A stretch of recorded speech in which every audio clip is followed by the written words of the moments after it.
Mawija ne pacha Brian Olang, limbe majaten piny Kenya nigo Nyamira ka unitiere kaunti ma Kisii. Porothe na ka siasa medo tedore dongruoge ma olonch. Wano ochako series machielo machal ka kinde mane odonje telo. Kendo magi rounds mane nitie godo e gwenge mopogore.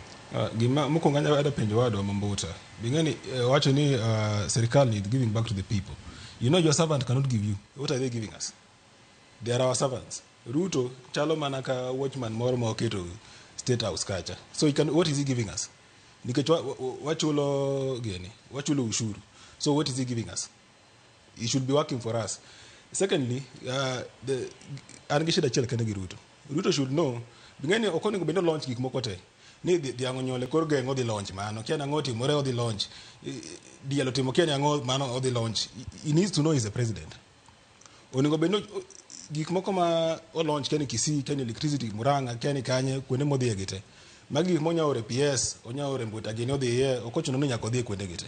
Koro siasa magi chako sanini, ema dikelo negi shida kata higa mabiro. Nikech ogiti ne jopiny. Gidoka doke gine siasa. Koro giringa ringe kor gweng. Sani en Kisii, meri biro ni en Migori, keni Nyamira, to onge gimo konyogo.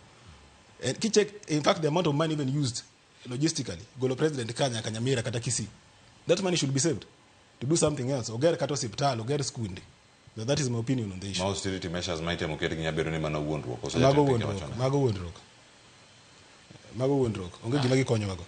Nakora mugijwa iwije Kanya